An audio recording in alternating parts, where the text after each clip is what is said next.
This video sponsored by SBO Digital Marketing. இது work from home opportunity. இதை use பண்ணிக்கோங்க. இது மந்த்லி 21K கிட்ட சம்பாதிக்கலாம். இது ரொம்ப ட்ரஸ்டபுளான கம்பெனி. இதில் நீங்கள் சேரணும்னா டிஸ்கிரிப்ஷனில் உள்ள நம்பரை வாட்ஸ்அப்பில் கான்டாக்ட் பண்ணுங்கள்.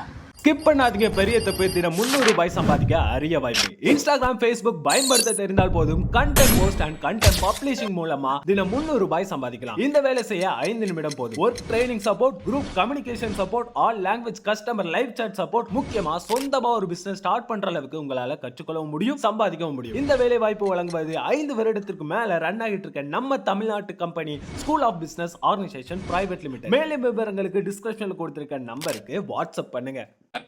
பார்த்தா அந்த அம்மாவுக்கு ஒரு விதமான பலகீனம், பிசாசு பிடிக்கிற மாதிரி ஒரு பலகீனம். பேசிக்கிட்டே இருக்கும்போது அந்த அம்மாவுக்குள்ள இருக்கக்கூடியதான ஒரு காரியத்தை ஆண்டவர் உணர்த்துறாரு. எனக்கு பொதுவாக எனக்கு அந்த மாதிரிலாம் வராது. நான் டீச்சர் பேசிட்டு போயிடுவேன். ஆனா அந்த அம்மா கூட பேசும்போது கர்த்தர் உணர்த்துறாரு. அந்த அம்மாக்குள்ள ஒரு குறிப்பிட்டதான ஒரு பாவம், அது சாபமா மாறி நிக்குது அப்படின்னு சொல்லி. அப்போ அந்த அம்மா சொன்ன சம்பவங்கள் ஒண்ணு. இப்ப அந்த அம்மா கிட்ட, அந்த பையன் கிட்ட சொன்னேன், உங்க அம்மா கிட்ட ஒரு 5 நிமிஷம் தனியா பேசணும். அந்த எதிரில் இருக்க சோஃபால போய் உட்காரு, அங்க இருந்து பாரு, ஆனா உங்க அம்மா கிட்ட நான் கொஞ்சம் பேசணும்னு சொல்லி அந்த அம்மா கிட்ட சொன்னேன்.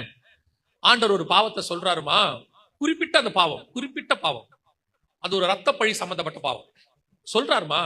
இது உண்மையா? உங்களுக்குள்ள நீங்க ஏதாவது அந்த மாதிரி பாவங்கள் செஞ்சிருக்கிறீங்களான்னு அந்த அம்மா அழுதுட்டாங்க. 65-70 வயசு இருக்கும். அழுதுட்டாங்க. அழுதுட்டு சொன்னாங்க, தம்பி, நான் அந்த பாவத்தை ஒரு வேலையா செஞ்ச, ஒரு காலத்துல பாவத்தை ஒரு வேலையா செஞ்ச, காசுக்காக அந்த பாவத்தை, ரத்த பழி எனக்கு தெரியும், ஆனா அதை நான் செஞ்சேன் தம்பி.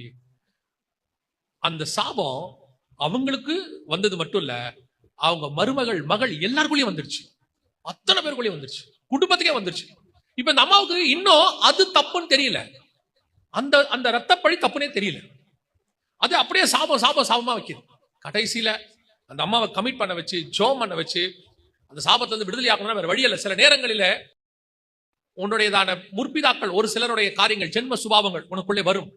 சில காரியங்கள் உனக்குள்ளே இருக்கும். அது உனக்குள்ள இருந்து சில குடும்பத்துல போய் பாருங்க. நான் பார்த்திருக்கிறேன், பார்த்ததுனால சொல்றேன். அந்த குடும்பத்துல கணவன் மனைவி சேர்ந்தே வாழ மாட்டாங்க. ஒண்ணு, நான் சொல்றது 2-3 ஜெனரேஷன் நடக்கும். கணவர் விட்டுட்டு போயிருப்பாரு, இல்ல மனைவி விட்டுட்டு போயிருப்பாங்க. யாராவது ஒருத்தர் தான் பிள்ளையை வளர்ப்பாங்க. இது அந்த தலைமுறையில சாபமா இருக்கும்.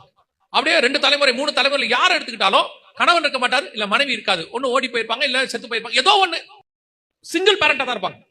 அந்த சாபத்தை எங்க உடைக்க முடியும்னு கேட்டீங்கன்னா, நீங்கள் இயேசுவை ஏற்றுக்கொண்ட பிறகு, இயேசு உங்க வாழ்க்கையில வந்த பிறகுதான் அந்த சாபம் உடையும்.